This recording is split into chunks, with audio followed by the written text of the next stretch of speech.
Satrap was the name given to the governors of the provinces of the ancient Median and Achaemenid, Persian, empires and in several of their successors, such as the Sasanian Empire and the Hellenistic empires. The word satrap is also often used metaphorically in modern literature to refer to world leaders or governors who are heavily influenced by larger world superpowers or hegemonies and act as their surrogates. The word satrap originates ultimately, via ancient Greek and Latin, from Old Persian xšaçapāvan, protector of the province, Sanskrit, kshatrapam or kshtrapa, from xa, realm or province, and pāvan, protector. In Greek, the word was rendered as sigma alpha tau rho pi eta, satrapes, later borrowed into Latin as satraps, from a Western Iranian cognate xšathrapāvan. In modern Persian the descendant of xšathrapāvan is shahrbān, but the components have undergone semantic shifts, so the word now means town keeper, shahr, meaning town, ba with makrana and meaning keeper. Medo-Persian satraps. The first large-scale use of satrapies, or provinces, originates from the conception of the First Persian Empire under Cyrus the Great, beginning at around 530 BCE. However, provincial organization originated during the Median era from at least 648 BCE. Up to the time of the conquest of Media by Cyrus the Great, emperors ruled the conquered lands, through client kings and governors. The chief difference was that in Persian culture the concept of kingship was indivisible from divinity, divine authority validated the divine right of kings. The 120 satraps established by Cyrus, Daniel 6:1, were never kings, but viceroys ruling in the king's name, although in political reality many grabbed any chance to carve themselves an independent power base. Darius the Great gave the satrapies a definitive organization, increased their number to 23 and fixed their annual tribute, Behistun inscription. The satrap was in charge of the land that he owned as an administrator, and found himself surrounded by an all but royal court. He collected the taxes, controlled the local officials and the subject tribes and cities, and was the supreme judge of the province before whose chair, Nehemiah 3:7, every civil and criminal case could be brought. He was responsible for the safety of the roads, cf. Xenophon, and had to put down brigands and rebels. He was assisted by a council of Persians, to which also provincials were admitted, and was controlled by a royal secretary and by emissaries of the king, especially the eye of the king, who made an annual inspection and exercised permanent control. There were further checks on the power of each satrap, besides his secretarial scribe, his chief financial official, Old Persian Gonzabera, and the general in charge of the regular army of his province and of the fortresses were independent of him and reported directly to the Shah, periodically, in person. But the satrap was allowed to have troops in his own service. The great satrapies, provinces, were often divided into smaller districts, the governors of which were also called satraps and, by Greco-Roman authors, also hyparchs, actually hyparchos in Greek, vice-regents. The distribution of the great satrapies was changed repeatedly, and often two of them were given to the same man.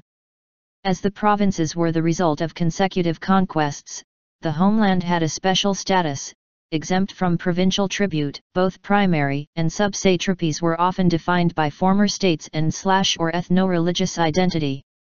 One of the keys to the Achaemenid success, as with most enduring great empires, was their open attitude to the culture and religion of the conquered people, so the Persian culture was the one most affected as the great king endeavored to melt elements from all his subjects into a new imperial style, especially at his capital Persepolis.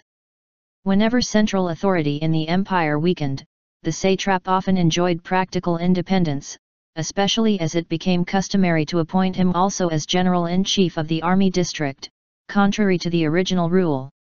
When his office became hereditary, the threat to the central authority could not be ignored. Olmsted. Rebellions of satraps became frequent from the middle of the 5th century BCE. Darius I struggled with widespread rebellions in the satrapies, and under Artaxerxes II occasionally the greater part of Asia Minor and Syria was in open rebellion, revolt of the satraps. The last great rebellions were put down by Artaxerxes III. Hellenistic satraps. The satrapic administration and title were retained even for Greco-Macedonian incumbents by Alexander the Great, who conquered the Achaemenid Empire, and by his successors, the Diadochi, and their dynasties, who carved it up, especially in the Seleucid Empire, where the satrap generally was designated as strategos, but their provinces were much smaller than under the Persians. They would ultimately be replaced by conquering empires, especially the Parthians. Parthian and Sasanian satraps. In the Parthian Empire, the king's power rested on the support of noble families who ruled large estates, and supplied soldiers and tribute to the king. City-states within the empire enjoyed a degree of self-government, and paid tribute to the king. Administration of the Sassanid Empire was considerably more centralized than that of the Parthian Empire. The semi-independent kingdoms and self-governing city-states of the Parthian Empire was replaced with a system of royal cities which served as the seats of centrally appointed governors called satraps as well as the location of military garrisons. Satraps ruled both the city and the surrounding rural districts. Exceptionally, the East Roman Empire also adopted the title satrap for the semi-autonomous princes that governed one of its Armenian provinces, the satrapia. Western satraps.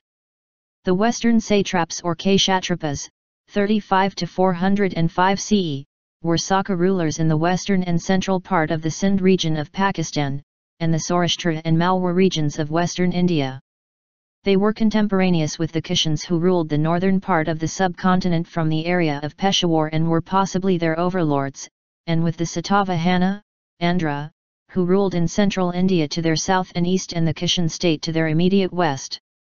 Satraps today. It is also used in modern times to refer, usually derogatorily, to the loyal subservient lieutenants or clients of some powerful figure, with equal imprecision also styled mogul, tycoon, or the like, in politics or business citation needed.